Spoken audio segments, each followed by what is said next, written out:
Sinai পর্বতের মধ্যে দাঁড়ায় একদিন আমার মাওলারে জিগাইল, আল্লাহ তুমি কি ঘুমাও না? যখন আমার আল্লাহরে জিজ্ঞাসা করলো তুমি কি ঘুমাও না, আল্লাহ কয় মুসা কইলি কি এটা? আমি কি ঘুমাই না? এর প্রশ্নের জবাব আমি আল্লাহ তোর জবান থেকেই নিয়ে নেব। আল্লাহর বড় কায়দা, আল্লাহ পাক মুসা নবীরে জানায়া দিলেন, রে মুসা সিনাই পর্বত থেকে নেমে একটা পানির গ্লাস তুমি হাতের মধ্যে নিবা, একটা পানি ভর্তি গ্লাস নিয়া এই সিনাই পর্বতের চূড়ার মধ্যে দাঁড়ায়া থাকবা। মুসা নবীকে যখন আল্লাহ বলে, মুসা নবী নিচে গেল, এবার পানির গ্লাসটা হাতের মধ্যে নিয়া মুসা নবী যখন রওনা হয়ে চলে আসলো, পানির গ্লাসটা নিয়ে চূড়ার মধ্যে একটা পর্যায়ে যাইয়া আল্লাহ পাক সঙ্গে সঙ্গে মুসা নবীরে পরীক্ষা করার জন্য, ওই প্রশ্নের জবাবটা দেওয়ার জন্য আল্লাহ তন্দ্রারে আদেশ দিয়ে দিল, ও তন্দ্রা আমার মুসা নবীরে ধরে ফেলো। বলতে দেরি সঙ্গে সঙ্গে মুসা নবীরে ধরে ফেললো, মুসা নবীকে ধরে ফেললো। তন্দ্রা যখন আসে, জীবনী আসার পরে দেখবেন একটু পরে নিদ্রাও চলে আসে, ঘুম চলে আসে। আল্লাহ কয়ে, রে ঘুম, তুমি সঙ্গে সঙ্গে আমার মুসা নবীরে ধরে ফেলো। ও বান্দারা একটু আওয়াজ দিয়া বলবা, তন্দ্রা নিদ্রা কথা মানে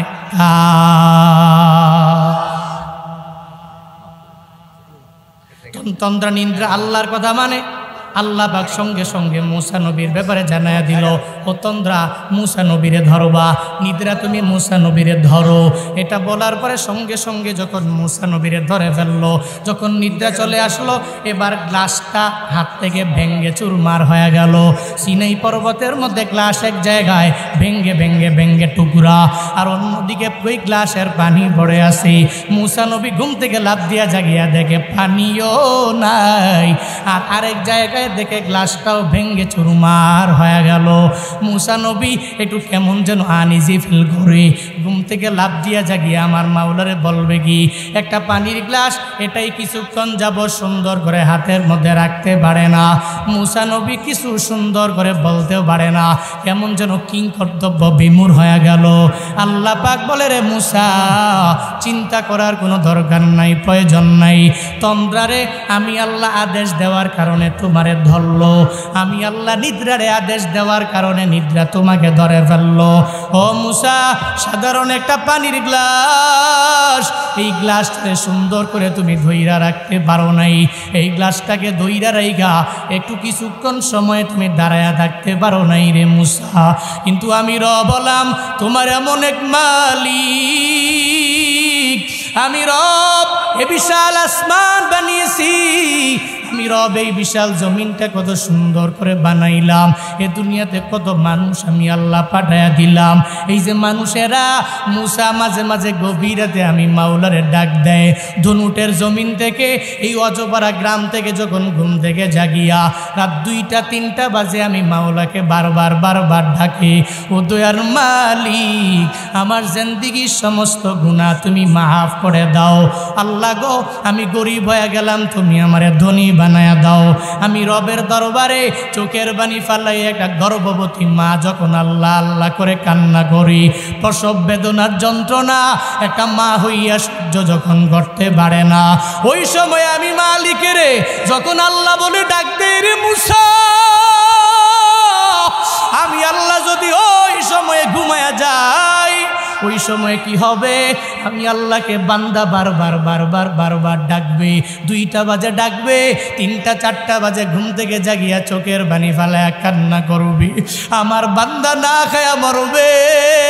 ও মুসা, আমি ঘুমায়া থাকলে আমাকে নিজের বড় অপরাধী মনে হয়ে যাবে, এজন্য আমি ঘুমাই না আমার বান্দার ডাকে সাড়া দেওয়ার জন্য।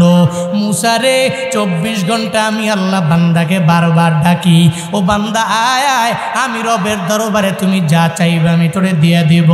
রাতের বেলা যখন গভীর হয়ে গেল, দুনিয়ার মানুষের দরওয়াজা বন্ধ হয়ে গেল, একটু চোখের বানি ফালাইয়া এই গরিবেরা যদি আমার মাওলার দরবারে চাইতে পারো, ও সন্তান হারা বাবারা একটু যদি আমার মাওলার দরবারে চাইতে পারো।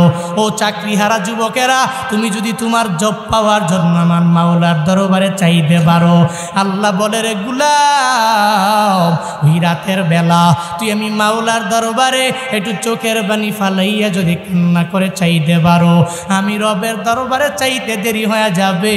আমি আল্লাহর তন্দ্রা নাই, নিদ্রা নাই, ঘুমাই না। তুই চাইতে দেরি হবে, আমি আল্লাহ তোরে দিতে বিন্দু মাত্র পরিমাণ দেরি করব না। ইয়া ইলাহি তো মেরা মাবুদ হ্যায়, ইয়া ইলাহি तो मेरा माशूक है, या इलाही तो मेरा हन्नान है, या इलाही तो मेरा मन्नान है, या इलाही मुझसे मुझको दूर कर, ताके देखो मुझसे मुझको एक नज़र। मूसा नबी सिनाई पर्वते दाঁড়াইয়ে আল্লাহকে এটা বলে, আল্লাহ জবাব দিয়া দেয়। ওই সিনাই পর্বত বড় দামি জায়গা, যেই জায়গাটা আমার নবীরেও আল্লাহ পাক মেরাজের রাত্রিতে দেখায়া দিল। সিনাই পর্বত বড় দামি। আল্লাহ পাক ওই সিনাই পর্বতের কসম 2 নম্বর আয়াতের মধ্যে খাইল। 1 নম্বরে 3, একই আয়াতে জাইতুন, মানে 3 এবং জাইতুনের কসম খাইলেন। 2 নম্বর আয়াতে আল্লাহ পাক জানায়া দিলেন, ও পয়গম্বর আমার, আমি সিনাই পর্বতের কসম খাইলাম। 3 নম্বর আয়াতের মধ্যে আল্লাহ পাক কসম খাইলেন, ওয়াহাদাল বালাদিল আমিন, এই যে নিরাপদ নগরী যেটা ইব্রাহিম আর ইসমাইল আলাইহিস সালাম কাবা নির্মাণ করলো, এটা বড় দামি জায়গা। এই জায়গার কসমটা আমি মাওলা সুন্দরভাবে খাইলাম। ওই বাইতুল্লাহ বড় দামি। ওই বাইতুল্লাহে যাওয়ার জন্য তোমরা মাঝে মাঝে হুজুরের দরবারে দোয়া চাও। হুজুর দোয়া করবেন আল্লাহ যাতে করে আমার বাইতুল্লাহে নিয়ে যায়। ও বগুড়া দনুটের মুসলমান, ওই বাইতুল্লাহে কারা কারা যেতে চাও, একটু 2টা হাত তুলে আমার মাওলা দেখাও। মনে বড় আশা ছিল যাব মদিনায়, মনে বড় আশা ছিল। সবাই মনে বড় আশা ছিল, সালাম আমি করব গিয়ে, সালাম আমি করব গিয়ে নবীর রওজায়।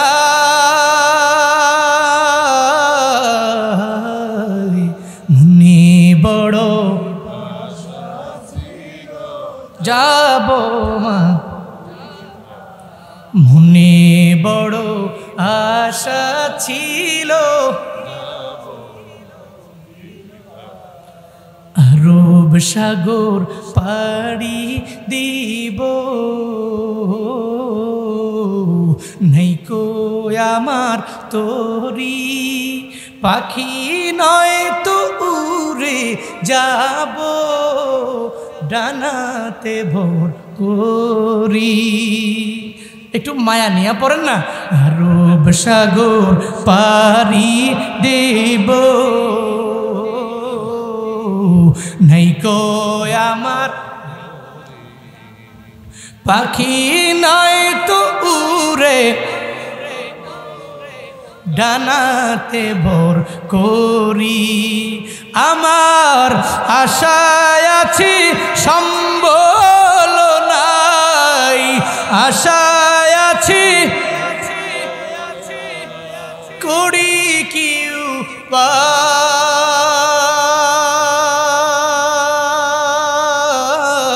উপায়। মনে বড়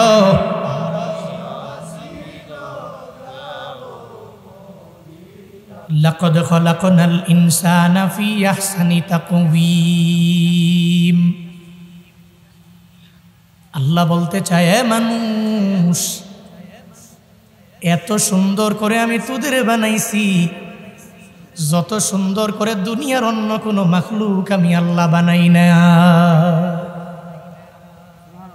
আল্লাহ পাক বলেন 3টা আয়াতের মধ্যে 4টা কসম খাই এতটুকু জানায়া দিলাম, মানুষ বড় সুন্দর।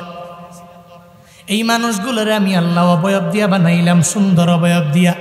মানুষকে আমি আল্লাহ 2টা হাত দিলাম, 2টা পা দিয়া দিলাম, নাকের ছিদ্র 2টা দিয়া দিলাম, কানও 2টা দিয়া দিলাম, 2টা পা দিয়া দিলাম, কিডনি দিলাম, একটা ড্যামেজ হয়ে গেলে আর একটা কাজে লাগবে, 2টা কিডনি দিলাম, চক্ষু দিলাম আমি আল্লাহ, একটা দিলাম না, নষ্ট হয়ে গেল, আমি আল্লাহ 2টা চক্ষু দিয়ে দিলাম। একটু তাকায়া দেখ, আমার মাওলা একটা মানুষ বানাইলো, কত সুন্দর করে বানাইলো, এত দামি করে বানাইলো, এত সুন্দর অবয়ব দিয়ে আল্লাহ পাক বানাইলো। আল্লাহ কয় এতগুলা কসম খাইয়া এতটুকু আমি আল্লাহ জানালাম, তোদের মতো এত সুন্দর অবয়ব দিয়া আমি আল্লাহ দুনিয়াতে কিচ্ছু বানাই নাই, একটা গরুরে বানাই নাই, একটা মহিষেরে বানাই নাই, তোদের মতো এত সুন্দর করে বানাই নাই। দুনিয়ার সব কিছু তোর গোলাম হয়ে যাবে রে বান্দা, কিন্তু তুই হবি একমাত্র আমি রবের গোলাম। কোনো মাজারে গিয়া সিজদা দিবি না, একজনের কুদরতি পায়ে সিজদা হবে, চিল্লায় আওয়াজ দাও তার নাম। কার হবে? আল্লাহ পাকের কুদরতি পায়ে সিজদা দিও। কোন মাজারের মধ্যে সিজদা দেওয়া যাবে না রে বাবা। আল্লাহ পাক বলেন তোরে সুন্দর অবয়ব দিয়ে আমি আল্লাহ বানাইলাম, কি চাই তোর দরবার থেকে? গরুরে বানাইছি, তোর মতো বানাই নাই। মহিষ বানাইলাম, তোর মতো বানাই নাই। ওটো বানালাম, কিন্তু তোর মতো এত সুন্দর অবয়ব দিয়া বানাই নাই। এরা সব হয়ে যায় তোর গোলাম, তুই হয়ে যাবি আমি রবের গোলাম। আল্লাহ কয় তোরে আমি আহসানে তাকওয়িম এত সুন্দর অবয়ব দিয়া বানাইলাম রে বান্দা। আবার কি সুন্দর করে মায়ের গর্ভে আমি আল্লাহ আকৃতি দিয়ে দিলাম। ওই বাবার 1-2 ফোঁটা নাপাক পানি থেকে আমি আল্লাহ এত সুন্দর করে বানালাম। মায়ের গর্ভের মধ্যে 40 দিন পরে আমি আল্লাহ তোর সুন্দর করে অবয়ব দিলাম, হাত দিলাম, পা দিলাম, চক্ষু দিয়ে দিলাম। এক কথায় একটা সুন্দর মানব আকৃতি ওই মায়ের গর্ভের মধ্যে আমি আল্লাহ দিলাম। সূরাতুল হাসরের 1 নম্বর শেষ নাম্বার আয়াতটা বাবা একটু বড়বা, বাড়িতে যায় তাফসীর পড়ে দেখবা আল্লাহ পাক কি বলে। হুয়াল্লাহুল খালিকুল বারিউল মুসাউবিরু লাহুল আসমাউল হুসনা ইউসাব্বিহু লাহু মা ফিস সামাওয়াতি ওয়াল আরদ ওয়া হুয়াল আজিজুল হাকীম। আল্লাহ পাক বলেন ও আমার বান্দা, এত সুন্দর করে আমি আল্লাহ তোরে আকৃতি দিয়ে দিলাম। আমি আল্লাহর সিফতি নাম আছে 99টা, এর মাঝে একটা নাম হলো খালিক। আমি আল্লাহ হলাম সৃষ্টিকর্তা। 2 নম্বরে আমি আল্লাহর একটা সিফতি নাম আছে আল বারি, আমি আল্লাহ হলাম উদ্ভাবন কর্তা। এরপরে আমি আল্লাহর একটা নাম আছে মুসাউবির, আমি হলাম আকৃতি দানকারী। অর্থাৎ আমি রব এত সুন্দর করে তোরে বানাইলাম রে বান্দা, আকৃতি আমি আল্লাহ তোরে দিয়ে দিলাম। এগুলা আমার আসমাউল হুসনা, এগুলা আমি রবের সুন্দর সুন্দর সুন্দর সুন্দর নাম আমি তোরে বানাইলাম। এক কথায় এই যে মানুষগুলারে আল্লাহ সুন্দর করে বানাইলেন, কসম খাইলেন কয়টা? জোরে বলেন। 4টা কসম খাইয়া তুমি যে সুন্দর আমার মাওলা তোমারে স্মরণ করে জানায়া দিল। এরপরে আল্লাহ পাক কি বলে বান্দা শুনো, এই হলো সূরার মূল আলোচনা। আল্লাহ পাক বলেন এই যে মানুষগুলার এত সুন্দর করে আমি আল্লাহ বানাইলাম, সুম্মা রাদাদনাহু আসফালা সাফিলিন। জুড়ে পড়েন আল্লাহু আকবার। আল্লাহ পাক বলেন এত সুন্দর করে আহসানি তাকওয়িম, আহসান ইসমে তাফজিলের সিগা দিয়ে আল্লাহ পাক ব্যবহার করলেন, সুন্দর বানালাম। কিন্তু এর উপরে আল্লাহ পাক জানায়া দিলেন রাদাদনাহু আসফালা সাফিলিন। আমি আল্লাহ অতঃপর এই বান্দাকে পরিবর্তন করলাম কিভাবে জানো? বলে আসফালা সাফিলিন। যেভাবে আহসানি তাকওয়িম বানাইলাম, সুন্দর অবয়ব দিয়া দিলাম, আবার তার এমন নিচে আমি আল্লাহ পাঠায়া দিব আসফালা সাফিলিন বানায়া দিব, মানে হীনদের হীনতম পর্যায়ে আমি আল্লাহ মানুষদেরকে পাঠায়া দিব। একটা মানুষ সুন্দর, একটা মানুষ হলো আশরাফুল মাখলুকাত, মানে সব মাখলুকাতের চাইতেও দামি হলো মানুষেরা। এই মানুষদেরকে আমার মাওলা হীনদের হীনতর পর্যায়ে পৌঁছায়া দিবে। মুফাসসিরিনে কেরাম এই ব্যাপারে ব্যাখ্যা করলেন 2টা। কয়টা? আল্লাহ পাক জানায়া দিলেন আমি আল্লাহ একটা মানুষের সুন্দর অবয়ব দিলাম, যৌবনকালে আমি আল্লাহ তার এত সুন্দর করে বানায়া দিলাম, তার হাত এত সুন্দর, তার পাও বড় সুন্দর, কিন্তু বৃদ্ধ যখন হয়ে যাবে অটোমেটিক ওই বান্দাটা বুড়া হয়ে যাওয়ার পরই তখন সে এত পরিমাণে দুর্বল, চাইলেই হাঁটতে পারে না, চলতে পারে না, নামাজে যাইতে পারে না, রোজা রাখতে পারে না, আমলের লাইনে অগ্রগামী হতে পারে না। ওই যে মুফাসসিরিনে কেরাম বলেন, আল্লাহ পাক বলেন সুন্দর অবয়ব দিয়া বানালাম, আবার তার হীনদের হীনতম পর্যায়ে আমি আল্লাহ বাড়াইয়া দিলাম। এর মানে হলো আল্লাহ পাক জানাইয়া দিলেন জুয়ানকালে আমি আল্লাহ তার সুন্দর অবয়ব দিলাম, আবার বুড়া হয়ে গেলে ওই হাতটাই তো কেমন হয়ে গেল, ওই হাতটা এত সুন্দর ছিল, বুড়া কালে এত সুন্দর না। যেই চেহারার জন্য মানুষ এত পরিমাণে পাগল বাড়া ছিল, বৃদ্ধ হয়ে গেলে ওই চেহারা দেখার জন্য মানুষ পাগল বাড়া হয় না। আল্লাহ যে জানাইয়া দিলেন, এই মুফাসসিরিনে কেরাম বলেন আল্লাহ পাক বললেন যে জুয়ান কাল থেকে আমি আল্লাহ বান্দারে বৃদ্ধ বানায়া দিলাম। তবে মনে রাখবা, আবার 2 নাম্বার মুফাসসিরিনে কেরামগণ জানায়া দেন এই ব্যাপার না, এরা এটার ঘোর বিরোধিতা করে জানায়া দেয়। আল্লাহ পাক বললেন আমি আল্লাহ বান্দাকে সুন্দর অবয়ব দিয়া বানালাম, আবার তার হাতটাকে বানালাম সুন্দর, তার পাটাকে বানালাম সুন্দর, তার বডিটাকে বানাইলাম আমি আল্লাহ সুন্দর। তবে এই সৌন্দর্য জাহান্নামের আগুনের মধ্যে দেওয়ার পরে থাকবে না, তখন আসফালা সাফিলিন হীনদের হীনতম পর্যায়ে সে পৌঁছে যাবে। এক কথায় এই যে ফেরাউন একজন মানুষ আল্লাহ পাক সুন্দর করে বানাইলো, কই যাবে? জান্নাতে নাকি জাহান্নামে? ওই জান্নাতে না জাহান্নামে? আবু জাহালের দিকে তাকায়া দেখো, আল্লাহ পাক কত সুন্দর করে বানাইলো। এত সুন্দর করে বানানোর পরে আবু জাহাল জান্নাত পাবে না জাহান্নামে যাবে? চাচা আবু তালেব নবীর এত প্রিয়, হিদায়াত কপালে নাই, নবীর জন্য বড় পাগল বাড়া। ওই চাচা আবু তালেব জান্নাতে যাবে না জাহান্নামে যাবে? আল্লাহর পক্ষ থেকে আযাবের মধ্যে গ্রেফতার হয়ে যাবে রে বাবা। মনে রাখবা, আল্লাহ পাক সুন্দর করে তোমারে আমারে বানাইলো, কিন্তু জাহান্নামে যদি যাওয়া লাগে তাহলে তুমি তো হীনদের হীন। একটা গরুও তোমার চাইতে অনেক পরিমাণে দামি, একটা মহিষও তোমার চাইতে অনেক পরিমাণে দামি, কারণ তোমাকে আল্লাহ সুন্দর করে বানাইলো। তুমি জান্নাত কামাই করতে পারলা না, তুমি সুন্দর হইছো, এরপরেও তুমি জাহান্নামের মধ্যে চলে গেলা রে বাবা। এই জন্য তুমি দামি হতে পারো নাই। আল্লাহ বলেন আমি রহবেদের সুন্দর করে বানালাম, আবার সুন্দর থেকে হীনদের হীনতম পর্যায়ে আমি আল্লাহ পাঠায়া দিলাম। তবে মনে রাখবা, এবার আয়াতে আল্লাহ পাক জানায়া দেয় ইল্লাল্লাযীনা আমানু ওয়া আমিলুস সালিহাত ফালাহুম আজরুন গায়রু মামনুন। আল্লাহ বলেন তবে মনে রাখবা, ওই হীনদের হীনতম পর্যায়ে ওই বান্দাগুলো বসবে না। কারারে? ইল্লা হরফে ইস্তিসনা দিয়ে আল্লাহ পাক এই সব কিছুরে আবার হেবাচক বানাইয়া আল্লাহ ইতিবাচক বানাইয়া জানাইয়া দিলেন, ওই মানুষগুলো কম দামি হবে না, ওই মানুষগুলো লাঞ্ছিত হবে না, ওই মানুষগুলো অপমানিত হবে না। ইল্লাল্লাযীনা আমানু, যারা ঈমান আনলো, ওয়া আমিলুস সলিহাত, ঈমানের পরে যারা নেক আমল করলো, আল্লাহ পাকের জন্য এমন একটা বেলা হিসাব প্রতিদান রাইখা রাখছে রে বাবা। ওই প্রতিদান দুনিয়ার কোনো টাকা পয়সা না, দুনিয়ার কোনো বাড়ি গাড়ি না, ওই প্রতিদান হলো আমার মাওলার জান্নাত।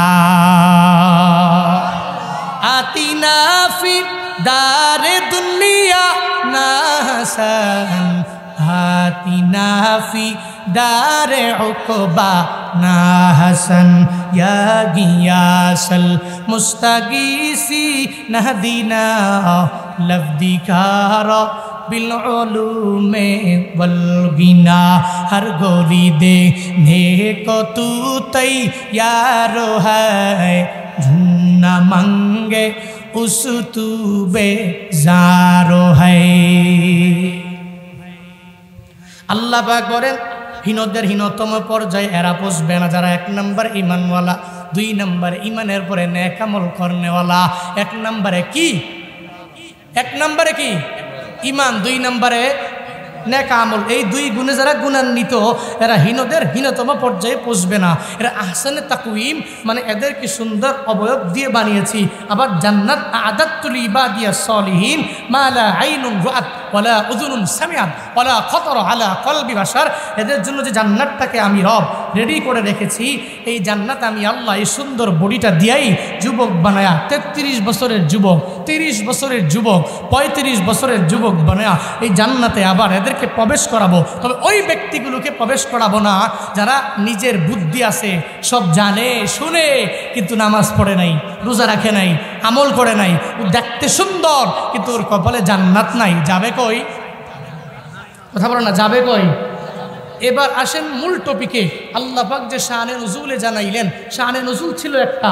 আল্লাহ পাক যেখানে এসব বললেন যে ইল্লাল্লাযীনা আমানু ওয়া আমিলুস সলিহাত, এর ব্যাখ্যায় মুফাসসিরিনে কেরাম ওই শানে নুজুলের বর্ণনাই দিয়েছেন। যে শানে নুজুলে আমি বলেছিলাম নবীজির জামানায় কিছু বয়োবৃদ্ধ লোক ছিল।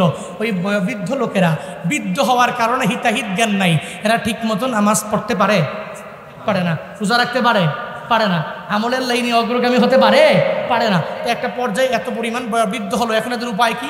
যখন সাহাবায়ে কেরাম জিজ্ঞেস করলেন, আল্লাহ পাক এই সূরার মাধ্যমে জানিয়ে দিলেন, শোনো, তোমাকে সুন্দর করে আমি রব বানিয়েছি। তবে যৌবনকাল থেকে যদি বার্ধক্যে তুমি উপনীত হয়ে যাও, মনে রাখবা ইল্লাল্লাযীনা আমানু ওয়া আমিলুস সলিহাত ফালাহুম আজরুন গায়রু মামনুন। আল্লাহ বলেন যারা ঈমান এনেছে, নেক আমল করেছে, ফালাহুম তাদের জন্য রয়েছে আজরুন, কেমন আজর জানো, কেমন প্রতিদান জানো, কেমন পুরস্কার জানো, গায়রু মামনুন। আল্লাহ পাক বান্দাকে যখন যেটা দেয় ওটা হিসাব করে দেয় না। দুনিয়ার মালিকেরা, তার মনিবেরা, তার চাকর চাকরানিকে হিসাব করে দিতে পারে। আল্লাহ বান্দারে যা দেয় ওটা গায়রে মামনুন দেয়, ওটা গায়রে হিসাব দেয়। আল্লাহ পাক হিসাব করে কোনো প্রতিদান দেয়? তো আল্লাহ পাক যে বললেন ঈমান আনছে, নেক আমল করছে, এদের জন্য এই প্রতিদান। এর ব্যাখ্যা হলো তাফসীর ইবনে কাসীরে আল্লামা ইবনে কাসীর রাহমাতুল্লাহ আলাইহি উনি সুন্দর ব্যাখ্যাটা এনেছেন। উনি বলছেন যে একটা মানুষ যখন বৃদ্ধ হয়ে যাবে, নবীজির ওই হাদিস এনেছেন, নবীজি বলেছেন যে একটা মানুষ যখন বৃদ্ধ হয়ে যায় সে কিন্তু ঠিকমতো আমল করতে পারে না। অসুবিধা নাই, যদি সে যৌবনকালে যখন তার পাওয়ার ছিল, ক্ষমতা ছিল, যদি ওই সময় এসে নামাজ পড়ে, ওই সময় এসে রোজা রাখে, ওই সময় এসে নেক আমল করে, তাহাজ্জুদ পড়ে, ইশরাক করে, আউয়াবিন পড়ে, আমলের লাইনে যদি জুয়ান কালটা ইবাদতের মাধ্যমে কাটাইতে পারে। এই মুরব্বীরা, যুবকেরা, আপনাদের জন্য সুবর্ণ সুযোগ, যারা যুবক এখনও আছি আমরা, আমাদের জন্য সুবর্ণ সুযোগ। যদি জুয়ান কালে কেউ ইবাদত করে, বুড়া হয়ে গেলে লাস্ট 1 বছর, 1.5 বছর, 2 বছর অসুস্থ হয়ে বিছানায়, আপনি আমল করতে পারেন না, কিন্তু আল্লাহ এমন এক আজর আপনাকে দিবে, প্রতিদান এমন দিবে, পুরস্কার এমন দিবে, আপনি জুয়ানকালে ইবাদত কইরা যে সওয়াব পাইছেন, বুড়াকালে শুয়া শুয়া ইচ্ছা করে তো আর নামাজে যান না, বিষয়টা এমন না। অনিচ্ছায় আপনি যাইতে পারেন না, আহারে ইচ্ছা করছেন রমজানে রোজা রাখার জন্য কিন্তু পারছেন না, কিন্তু জুয়ানকালে শক্তি ছিল, দেখেছেন ঠিকই, জুয়ানকালে শক্তি ছিল, নামাজ পড়েছেন ঠিকই, বৃদ্ধ বয়সে পড়েন নাই, সুজা শুয়ে আছেন, ঘুমিয়ে আছেন, তো মনে রাখবেন নবীজি বলেছে আল্লাহ পাক এই বান্দা ঈমান আর নেক আমল জুয়ানকালে করার কারণে বৃদ্ধ বয়সে শুয়ে শুয়ে জুয়ানকালের প্রতিদানের সেম সওয়াব আমল নামার মধ্যে দিয়ে দিবে। একটু আওয়াজ করে পড়বেন না সুবহানাল্লাহ? বান্দা কি রব পাইছো? আল্লাহ কয় তুই জুয়ানকালে ইবাদত করলে, বুড়া হয়ে গেলে পারো না, তো না পারলেও আমি তোরে প্রতিদান দিয়ে দিই। এবার ওই বয়োবৃদ্ধ যারা, এদের ব্যাপারে আল্লাহ পাক নবীরে জানিয়েছেন, নবী জানিয়ে দিচ্ছেন, চিন্তার দরকার নাই। এরা যারা বৃদ্ধ, এরা আমল করতে পারলে পারুক, না পারলে নাই। তুমি এত মাথা কামানি কেন? এরা আমল করতে পারলে পারবে, না পারলে নাই। আল্লাহ পাক এদের প্রতিদান জান্নাত দিবে, আল্লাহ পাক এদের বিষয়ে বুঝবে, আল্লাহ এদের আমল নামাকে ভারী করে দিবে। এই জন্য এখনো সুযোগ আছে যুবকেরা, আর সে আল্লাহর নিচে জায়গা পেতে হলে জুয়ানকালের সময়টা ইবাদতের মাধ্যমে কাটাতে হবে। আল্লাহ আমার যুবক ভাইদেরকে সেই তৌফিক দান করেন। সকলেই পড়ি আমিন। একটু জোরে পড়েন আমিন। ইল্লাল্লাযীনা আমানু ওয়া আমিলুস সলিহাত ফালাহুম আজরুন গায়রু মামনুন ফামা ইউকাযযিবুকা বা'দু বিদ্দীন। এত কিছু শোনার পরেও তুমি এর পরেও কি আখিরাতের দিনটাকে মিথ্যাচার করবে, মিথ্যা প্রতিপন্ন করবে? এত কিছু এরপরেও কি তুমি আখিরাতকে বিশ্বাস করবে না? আল্লাহ পাক বলছেন, মনে রেখো আখিরাতকে তো বিশ্বাস করলা না, তবে একদিন সময় আসবে ইয়া লাইতানি কুনতু তুরাবা, যেদিন বলবা ঠিকই কোনো ফায়দা হবে না। এই যে একটা মুরব্বী বাবা, উনি যদি বলে আরে লাইতা শাবাবা ইয়াউদু, যদি জুয়ান কালটা আবার ফিরে পাইতাম, যদি আফসোস করে জুয়ান কালটা যদি ফিরে পাইতাম, আফসোস করলে কি ফিরে আসবে? কি আসবে? কশ্চিনকালেও পসিবল, কশ্চিনকালেও সম্ভব নয়। কোনো মুরব্বী জুয়ান হতে পারে না রে বাবা। মনে রাখবা, হাসরের ময়দানে আল্লাহর বিচারের কাঠগড়ায় যেদিন দাঁড়াবো, ওদিন তো ওই যে দুনিয়াতে মিথ্যা প্রতিপন্ন করতাম, আর কিসের কিয়ামত? আর হুজুররা কত কথা বলে, সব কথা কি কানা দেওয়া লাগে না? আরে হুজুরেরা নামাজ পড়বো, হুজুরগো নামাজ পড়লে বুরুক, এই রোজা রাখলে হুজুরে রাখবো, আমরা কেন? কোরআন পড়লে হুজুররা পড়বে, কোরআনের তাফসীর ব্যাখ্যা পড়লে হুজুররা পড়বে, হুজুররা করবে। এরকম কথা কিছু ব্যক্তি সমাজে বলে কি বলে না? একটু আওয়াজ দেন, বলে কি বলে না? এ কথা বলা যাবে না। সর্বাবস্থায় এই চিন্তা নিয়ে ঘুরবেন, হুজুর কেন, মানুষ কেন, কে কি করলো না করলো, এদিকে দেখবো না আমি, আমার কবর, আমার ওই কবরে সওয়ালের জবাব দেওয়া লাগবে আমার। এই চিন্তা নিয়ে চলতে পারবো তো ইনশাআল্লাহ? ঘুড়ির মালিক ঘুড়িটাকে আসমানের মধ্যে উড়াইয়া দিয়া পুরো দিন লাগাইয়া এবার ঘুড়িটার দিকে বারবার বারবার বারবার তাকায়া থাকে। কত সুন্দর করে ঘুড়িটা আসমানের মধ্যে উড়ে উড়ে বেড়ায়, ডানে যায়, বামে যায়, পেছনে যায়, সামনে যায়। এবার ঘুড়ির মালিকের বড় মজা লাগে। এই যে সমাজে দেখবেন কারণ নেশা আছে, এত পরিমাণে নেশা, 40 বছর হয়ে গেল আজও পর্যন্ত 50 বছর বয়সেও ওই ঘুড়ির উড়ানোর নেশাটা এখনো যায় নাই। আশেপাশে জ্বলা থাকলে ওই ঘুড়ি সুন্দর করে বানাইয়া পানক গড্ডে উড়া দেয়, আর এলাকার মধ্যে সবার চাইতে বড় ঘুড়ি বানায়, ওই ঘুড়ি বানায় উড়ায়, আবার চেয়ার নিয়ে নিয়ে উঠানের মধ্যে বসা থাকে, আবার সবাইরে দেখায়, ও বন্ধু বান্ধবেরা, ও ছেলেরা দেখ আমার ঘুড়িটা কেমনে কেমনে উড়ে বেড়ায়। দেখবেন এটা ঘুড়ির মালিক বারবার বারবার ঘুড়িটা উড়াইয়া দেওয়ার পরে যখন বিকেল হয়ে গেল আর ঘুড়িটাকে উড়ায় না, আর মন চায় না, সঙ্গে সঙ্গে ঘুড়ির মালিকটা বলে, ঘুড়ি রে পুরাটা দিন তুমি ঘুরলা, এবার আমার হাতের মধ্যে তোমার ধরা দেওয়া লাগবে। ওই ঘুড়ির মালিক এবার যখন মনের চাহাতটাও পূর্ণ হয়ে গেল, চাহিদাটাও পূর্ণ হয়ে গেল, ঘুড়ির মালিক দেখবেন এবার রশিগুলোকে বারবার বারবার টানিয়া টানিয়া ঘুড়িরে বলে, আয় আয় আজকে আর উড়া লাগবে না, কালকে যদি মন চায় আমি তুরে উড়াইয়া দিব, মন না চাইলে তুমি তুরে পুড়ে সারগার বানায়া দিব। আমার চাহিদা যখন মিটে যাবে তখন আর তোর মতো ঘুড়ির আমার বিন্দু মাত্র পরিমাণ কোনো প্রয়োজন নাই। যখন বাতাসের সময় ফুরিয়ে যাবে তোর মতো ঘুড়ির আমার বিন্দু মাত্র পরিমাণ প্রয়োজন নাই। ও ধনুটের যুবকেরা, তখন তোমরাও তো ওই ঘুড়িটারে টাইনা টাইনা তোমাদের কাছে নিয়ে আনার জন্য দড়িগুলারে গুছাও। দেখবে একটু দূর আসার পরে এখনো যখন বাতাস পায় ওই ঘুড়িটা ডান দিকে আবার যায়, আবার দেখবা বাম দিকে যায়, আবার পেছনে যায়, আবার সামনে উড়ে উড়ে উড়ে উড়ে যায়। ঘুড়ি বলতে চায়, মালিক রে আমি তোমার হাতের মধ্যে ধরা দিতে চাই না, আমি আসমানের মধ্যে থাকবো, আমি আসমানের মধ্যে উড়ব, আমি আমার স্বাধীন জিন্দেগি আমার লাগবে। মানে তুমি যদি একটু সাইরা দাও আমি ওইরা ওইরা অনেক দূর পরিমাণ চলে যাব। ঘুড়ি ডানে যায় বামে যায়, যতই বাড়াবাড়ি করে মালিকের হাত থেকে ছুটতে পারে না। ও বান্দারা, আমার মাওলা তোমারে আমারে বড় মায়া করে বানাইলো, আসমান দিয়া দিল, জমিন দিয়া দিল, দুনিয়া সব আমার মাওলা দিয়া দিল। একদিন আল্লাহ ডাকবে, ওই রবের দরবারে বান্দা তোমার আমার যাওয়া লাগবে। মিনহা খলাকনাকুম ওয়া ফিহা নুঈদুকুম ওয়া মিনহা নুখরিজুকুম তারাতান নুখরা। এই মাটি থেকে আল্লাহ বানাইছে, এই মাটির মধ্যে তোমার আমার যাওয়া লাগবে। ওই মাটি থেকে আবার মাওলা উঠে ফেলবে কোন বলার মাধ্যমে? আমার মাওলার দরবারে তুমি আমি দাঁড়াইব। ওই রবের দরবারে যাওয়ার আগে, দাঁড়ানোর আগে আজও সময় আছে রে বাবা, তুমি একটু আমলের লাইনে অগ্রগামী হয়ে যাও। আজও সময় আছে নিজের পরিপূর্ণ ঈমানওয়ালা বানায়া নাও। আজও সময় আছে নেক আমলের লাইনে অগ্রগামী হয়ে যাও। আজও সময় আছে নিজের জুয়ানকালে ইবাদতের মধ্যে মগ্ন হয়ে যাও। আজও সময় আছে ওই হামজালার মতো নিজের জীবনটারে গঠন করে নাও। আজও সময় আছে আমির হামজার মতো নিজের জীবনটারে গঠন করে নাও। যাও। বাবারে তুমি যদি মনে করো চুলের কাটিং দিলে তোমারে বড় সুন্দর লাগে, তো আমি কি বুঝি না আমার চুলের কাটিং দিলেও তো আমারে বড় সুন্দর লাগবে। কইয়ার পরেও তো চুলের বাজে কাটিং আমি দেই নাই। চুলটাকে স্বাভাবিকভাবে কাটবো যাতে করে মানুষ আমাকে বিশ্রী বলে গালি না দেয়, যাতে মানুষ আমারে দেখলে আমারে ঘৃণার চোখে যাতে আমার চেহারার দিকে না তাকায়। এই চিন্তা নিয়ে বান্দা তুমি আগাইবা। একটা যুবক ভাই যদি নামাজ পড়তে পারে আমি কেন পারবো না? আমিও পারবো। সবাই যদি 30টা রোজা রাখতে পারে আমি কেন রাখতে পারবো না? আমার আরেক যুবক ভাই ও যদি পাঞ্জাবি পরে হাঁটলে মৌলবাদ যদি না হয়ে যায় তো আমি কেন পারবো না? এই চিন্তা নিয়ে যুবক বাবারা তোমরা আগায়া যাও। আজকের এই ময়দান থেকে এই যুবকদের মাহফিল থেকে পরিপূর্ণ ওয়াদা করে আগাইবা।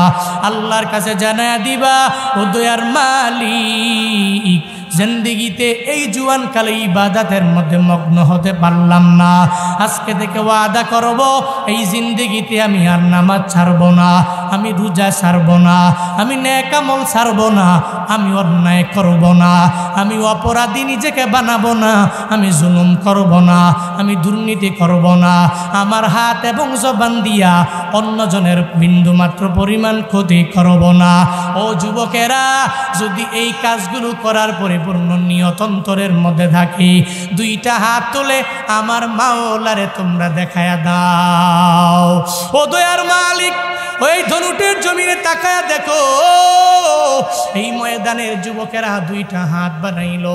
আল্লাহ গো, এই যুবকদেরকে তুমি কবুল করে নিও। যারা আয়োজন করলো প্রত্যেককে তুমি নামাজি বানায়া দিও, রোজাদার বানায়া দিও। আমার যুবক ভাইদেরকে তোমার হাতে দিলাম, অসুস্থতার হাত থেকে তুমি বাঁচায়া রাখিও, সুস্থতার নিয়ামত তুমি দান করিও। আল্লাহ গো, আমিন। প্রত্যেকটা শ্রোতাদেরকে তোমার হাতে দিলাম। ও আল্লাহ, তুমি এদের প্রত্যেকের জামিন হয়ে যাও, জিম্মাদার হয়ে যাও। আল ইত্তেহাদ সংগঠন তুমি কবুল করে নাও। আমাদের প্রত্যেককে তুমি সুন্দর করে নামাজি, রোজাদার, নেক আমলওয়ালা একজন খালেস দাঈ সবাইরে বানাও।